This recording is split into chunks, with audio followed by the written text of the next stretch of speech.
fellow Cameroonians, my dear compatriots. Here we are at the end of 2019, a year that saw a series of serious political, security, humanitarian, and economic events. In my end of year 2018 message, I painted a grim picture of the general situation in our country, and I sincerely hoped that it will improve in 2019. Unfortunately, the situation has worsened. Indeed, at the end of 2019, Cameroon is a disaster-stricken state due to the obsession of Mr. Paul Biya for power. Never has a man sacrificed for his ego the life of his compatriots, all social categories combined.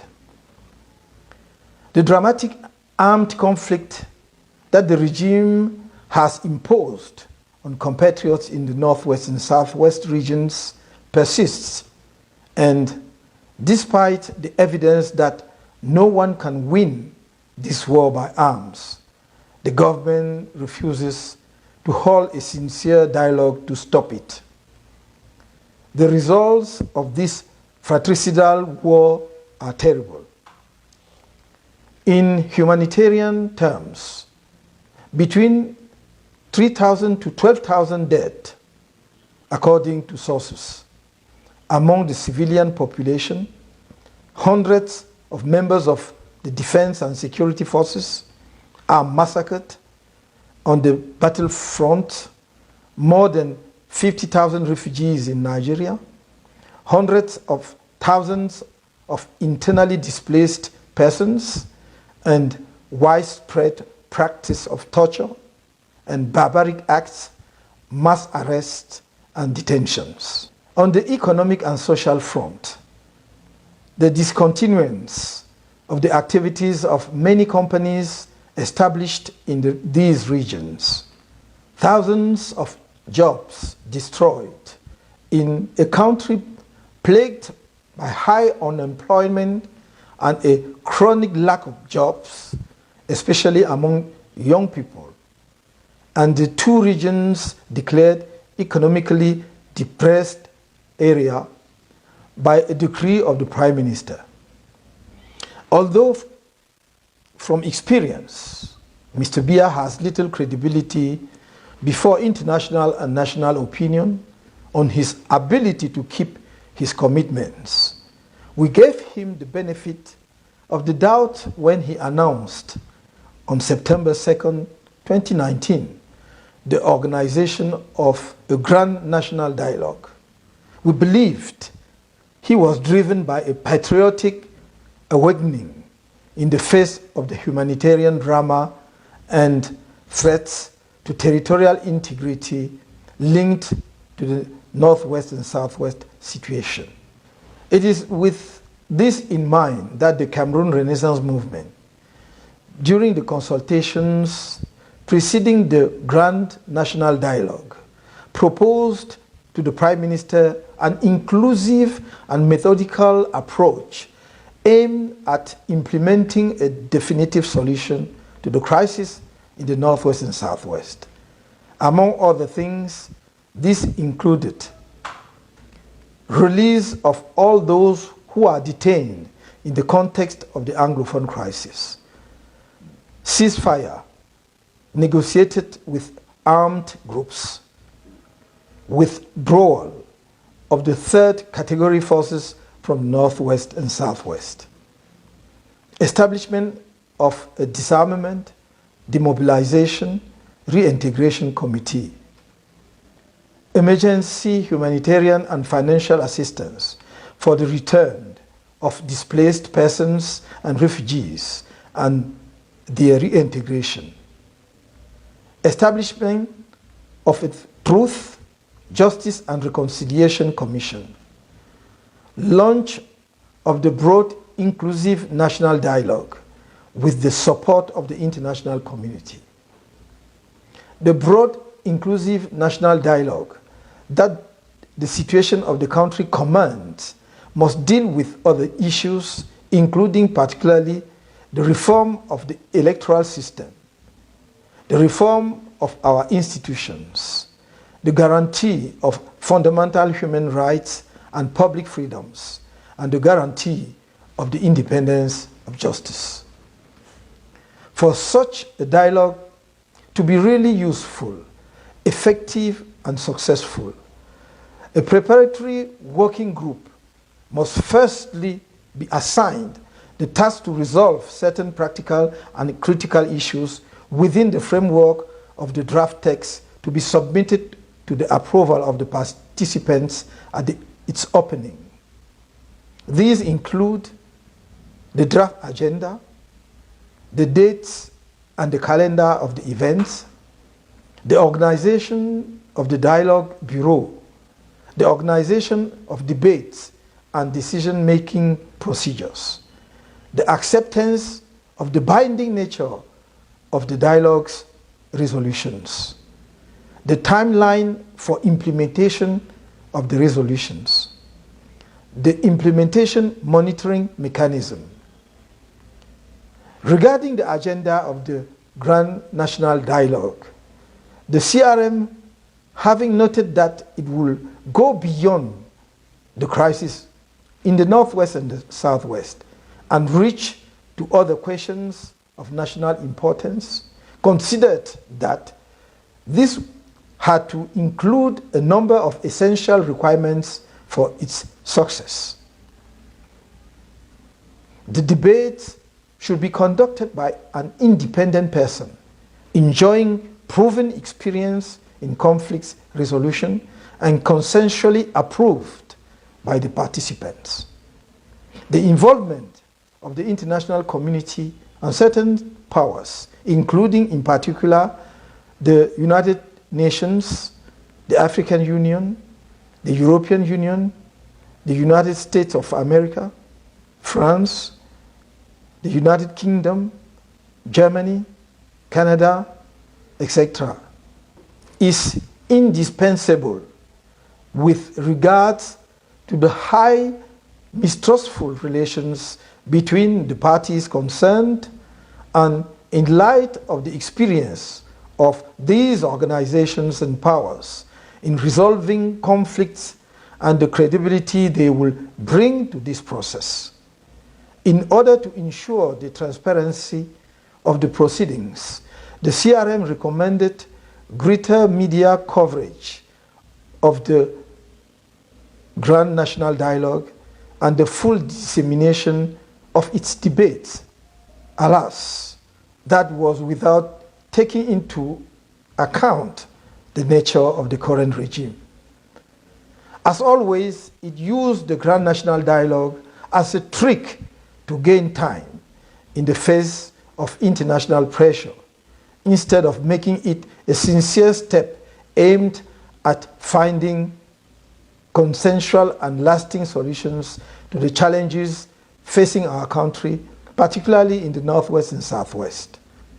It therefore ignored the CRM's proposals as well as the similar ones from civil society and the international community.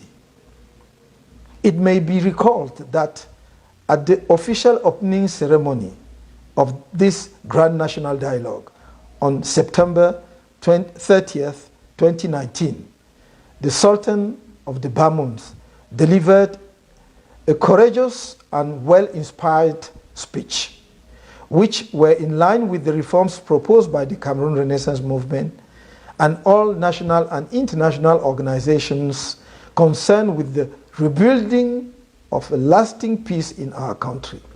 He also posed the central question of change at the highest level of government. His proposals were badly received by the Prime Minister, who, some time before, had himself been publicly disapproved by the Minister of Territorial Administration on the orientation to be given to the dialogue. The Grand National Dialogue, which was only a monologue and a headlong rush in view of the gravity of the situation in the northwest and southwest, as well as the political climate which prevails in the country, concluded with important resolutions, moreover not binding on the authorities and without any timeline for implementation. These recommendations gave rise to what is now called the decentralization law, as if no such law existed. The great find of the Grand National Dialogue is to have discovered more than 23 years later that the Constitution of 1996 provides in its section 62, paragraph 2, the possibility of a special statute for certain regions of the country. In view of the heavy atmosphere of mistrust of the northwest and southwest populations vis-à-vis the government and the persistence of the armed conflict, which has caused significant human, economic, and social damage, this decentralization law undoubtedly comes too late and offers very little for the resolution of the crisis. Today, the security and political situation of the country calls for a sincere discussion between Cameroonians on the form of our state. And for it to bear a hope of peace, such a discussion must not exclude the issue of federalism. To make this statement is not to praise secession or separatism, because it should be one more emphasized that federalism is not synonymous with separatism or secession. The CRM's position on separatism is known and constant. Secession is not an option. However, we are convinced that we must dialogue with all Cameroonians without exception, including those who defend, for the moment, the secession option, the federalist, the centralist, and the diaspora. It is the only way available to the current regime to avoid the risk of implosion of the country. It's a question of pragmatism. We normally do not try to make peace with those who side with us, but with those with whom we disagree. Under the new decentralization law, section 246, according to which the future city mayors placed at the head of urban communities must henceforth be native personalities, adds up to that which states that the heads of the regional executives must also be natives. Such provisions are a negation of citizenship and democracy. They establish in our country a political exclusion incompatible with the republic and democratic principles. In the same vein, should civil and military officials, civil servants, and state agents not also be natives in order to refine the ethnic polarization promoted by this infamous law? Obviously, such an approach to citizenship and living together does not fit into our vision of Cameroon. Let me say how much I share the almost forgotten drama of the population of the Far North region, still facing the Boko Haram sect, while welcoming the sacrifices of the bravely engaged soldiers on this front. I cannot help, once again, drawing the attention of senior military and security officials to the serious human rights violations of our compatriots in this region, caught in the crossfire. The judicial chain should take back the rights it should never have given up to security actors. Fellow compatriots, we will not give way to vain controversies and slanders which are characteristic of those who have failed to meet the legitimate expectations of the people who had trusted them. We are familiar with the sordid maneuvers of Mr. Biya, who, at time of reckoning his performance, brandishes the sensitive spectre of nativeness to look away from economic, financial, social, and political indicators that coldly enable to show his total failure across the board. His goal is to distract Cameroonians' attention from the ultimate purpose, our common aspiration to build a prosperous Cameroon for the benefit of all. In this respect, our conviction is that all our compatriots, whatever their community, religious or social affiliations, their place of residence, have the right to build a rewarding life commensurate with their effort and talents and earn decent incomes. They have the right to acquire adequate education and vocational training, to access to decent housing, clean water, energy, transport and telecommunication services. Our objective is not to build barriers of hatred between communities, nor to found a society where tiny minority will unduly enrich themselves at the expense of the greatest number, but to build a nation in which all its components would live in inter-community harmony, fairly enjoying the fruits of the country's prosperity. This is my ambition for our country. This is the ambition of the Cameroon Renaissance Movement.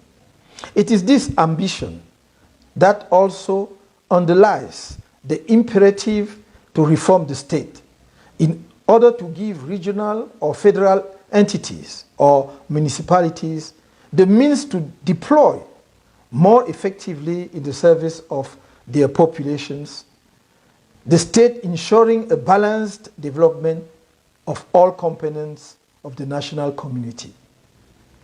It is an urgent question of equity between the components of the nation, of a social justice in a country where more than 80% of the population is under 35 years of age, forming a massive youth desperate in the face of the lack of perspective.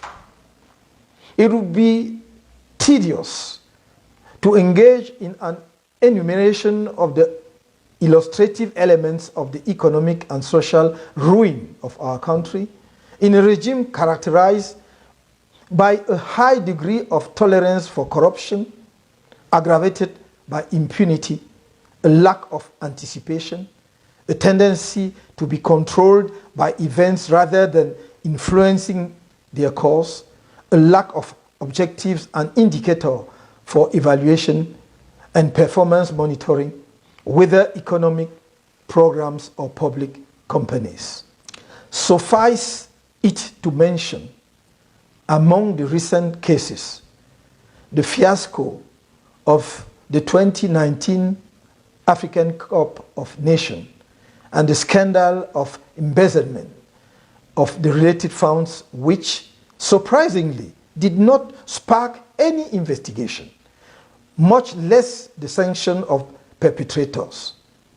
The collapse of public enterprises whose losses amount to hundreds of billions of our francs. The over-evaluation of projects' cost and the exceeding of deadlines in the construction of infrastructure of all kinds, in this case roads, bridges, electric dams, etc. Just one example. 7 years after the start of the Memvele Dam project, while Cameroonians were expecting some 230 megawatt from his dam, which cost 430 billion CFA francs, 3 times the normal price, they only receive 80 megawatts. Fellow Cameroonians, dear compatriots, on October 7, 2018, the presidential election was held.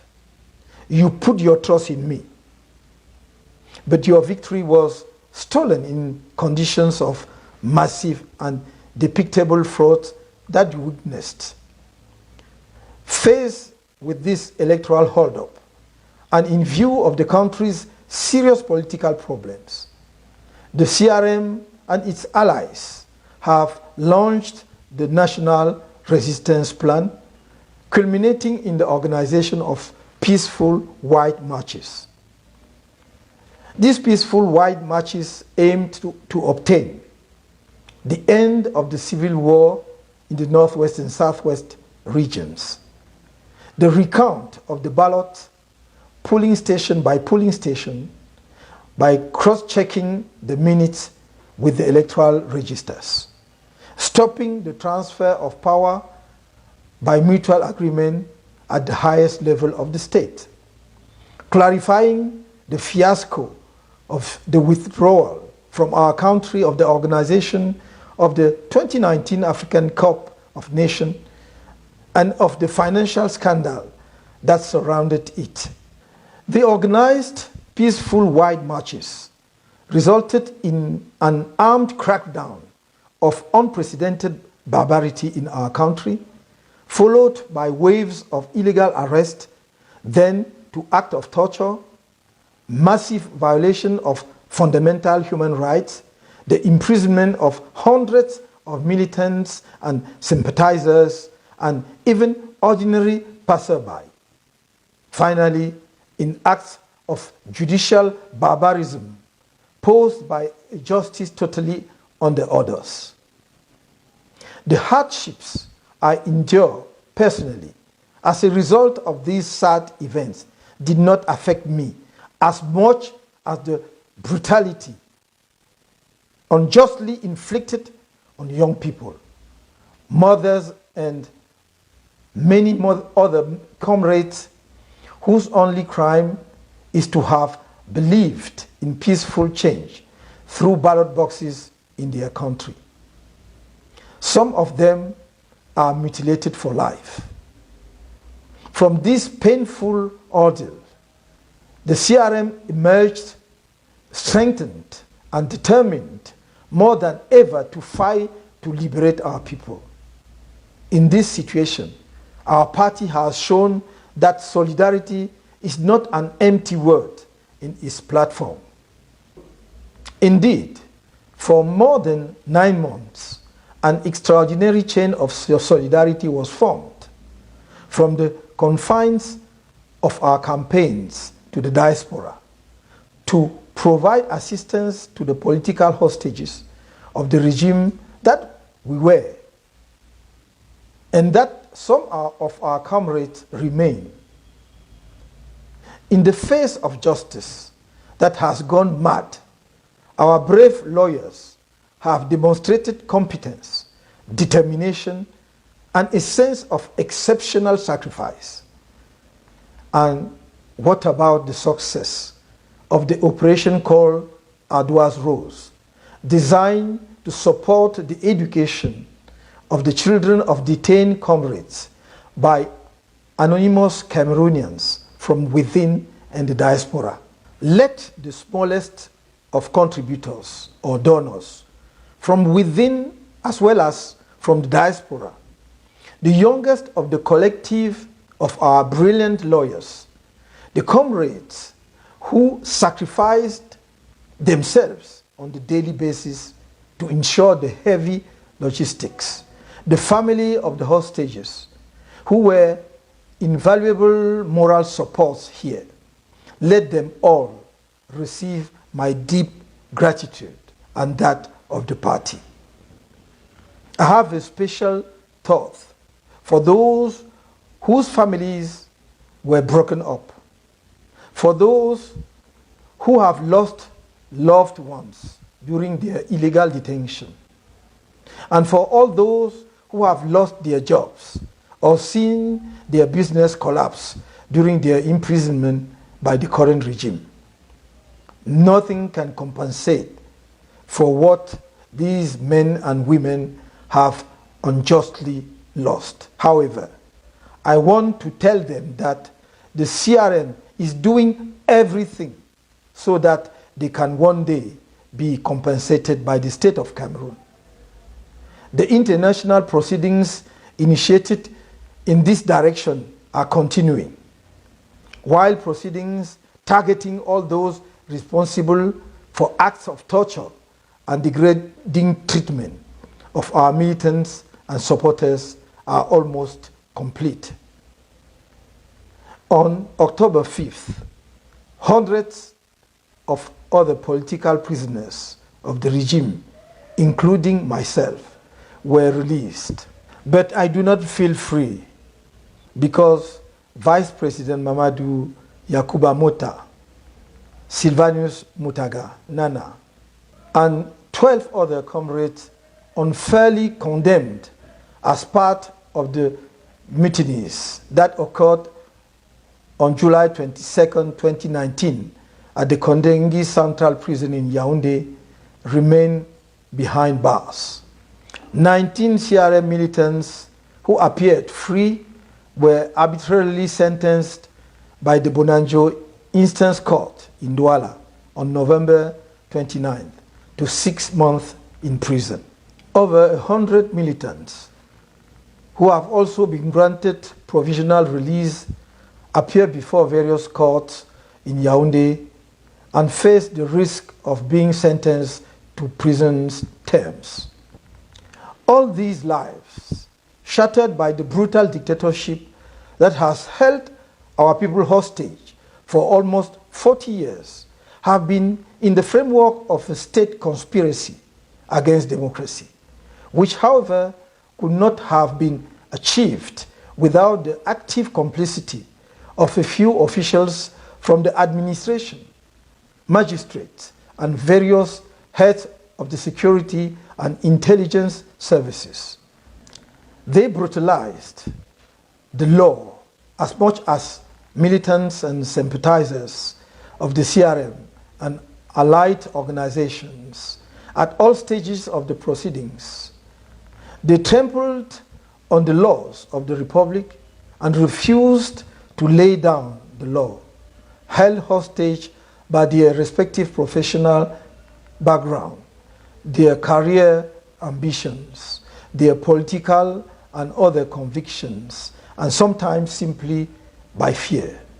Allow me here to salute the exceptional courage of the comrades who mobilized, even though the plan to sentence us to death was already unveiled, to protest the waves of arrests on ethnic basis on January 26 and 28, 2019. It is also an opportunity for me to express my gratitude and that of the CRM to all those in the diaspora and in Cameroon, sometimes anonymously, who mobilized to stop the legal wrongdoing of the regime. I especially welcome the exceptional mobilization of the international community, my foreign colleagues, and the many learned societies for our liberation. Fellow Cameroonians, dear compatriots, on November 10th, Mr. Paul Biya convened the electorate for the legislative and municipal twin elections for February 9th, 2020. This decision, which was made in a critical political security, social, economic, and humanitarian context, is a challenge put to the Cameroonian people. It constitutes an assumed denial of the serious problems facing the country, and in particular of the civil war that has been going on for 3 years in the Northwest and Southwest, and of the electoral hold-up perpetrated by the regime following the presidential election of October 7th, 2018, while all the right-minded people, all the national and international organizations wishing for the well-being of the Cameroonian people call for the appeasement of the political climate before the holding of these elections. On November 25th, 2019, the CRM National Council exceptionally extended to the heads of the divisional federation of the party, took the resolution of the non-participation of the CRM in these twin elections of February 9, 2020, mainly for two reasons. Firstly, the persistence of the civil war in the Northwest and Southwest regions. And secondly, the refusal of the power to consensually revise the electoral system before any new election. Holding elections in our country on the current conditions is, on the one hand, giving the terrible message to the English-speaking populations of the Northwest and Southwest that they are not Cameroonians. On the other hand, go towards a new post-electoral crisis because the same causes will produce the same effects. The government can only hold its elections without risk of contesting the results with its traditional allies and those who rallied to it during the 2018 presidential election. I will add that regarding the war in the Northwest and Southwest, the government is hiding the real figures on human casualties, in particular within the defense and security forces. However, credible sources report losses well beyond the official figures. There is an interdependence between the consensual reform of the electoral system, the quality of the elections, and the return of peace in the English-speaking regions once the civil war has ended. Indeed, is it not the discredit and the lack of legitimacy of the elite of the Northwest and Southwest, subservient to the current power, one of the major problems that triggered the Anglophone crisis? However, only transparent and fair elections can guarantee this political credit and this legitimacy. As I have often pointed out, the struggle will be long, but for Cameroonian people to mobilize in order to shorten the time for the expected victory. More than ever, our national liberation fight needs the mobilization of all and the commitment of each at a time when we embark on phase 3 of the national resistance plan. This third phase is organized around the following points. Firstly, make every effort to obtain the release as soon as possible of our comrades, militants and sympathizers, political prisoners still unjustly detained.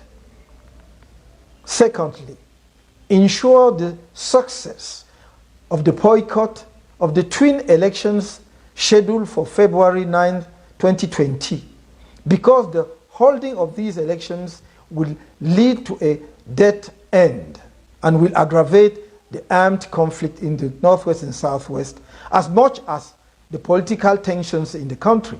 It is therefore a national salvation action which goes beyond partisan, linguistic, ethnic, religious divisions, which does not expose the life of any Cameroonian citizens, but offers everyone an opportunity to express disagreement with the conduct of the affairs of the country without taking any risk. Let me recall you that to vote is not compulsory under Cameroonian laws, and that you will not be exposed to any sanction whatsoever if, as I'm appealing you to, you decide to stay at home on February 9th, 2020. Thirdly, in the event this regime persists to force through, as usual, we will engage the following action. Firstly, mobilize the populations so that they make their demands heard by all peaceful means. Secondly, accentuate international action at all levels for an effective and more efficient involvement of the international community and the Cameroon's main bilateral partners in the settlement of the multifaceted crisis which seriously affect the country, particularly the humanitarian crisis in the northwest and southwest. Fellow Cameroonians, dear compatriots, at this greatly dangerous moment for Cameroon, some weak minds, seized with panic, spit the venom of hatred. They are victims of their fears. It is at this very moment that our country has the greatest need for men and women capable of elevation of spirit, deep patriotism, empathy for their compatriots to cross the delicate course without sinking into dementia of security and political chaos.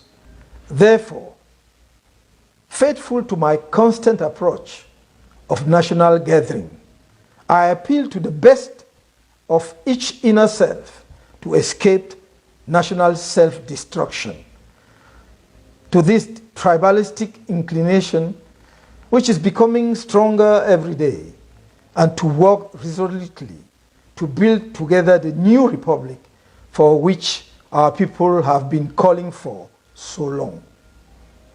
Such a mission cuts across political parties, ethnic cleavages, religious affiliations, and beliefs of all kinds. It is to a national awakening that the dramatic situation of our country is urging all its children. We must have the courage to note that the current system has exhausted its possibilities and that Cameroon can expect nothing from it. To agree that it is becoming urgent to resolve the crisis that threaten its integrity and cohesion.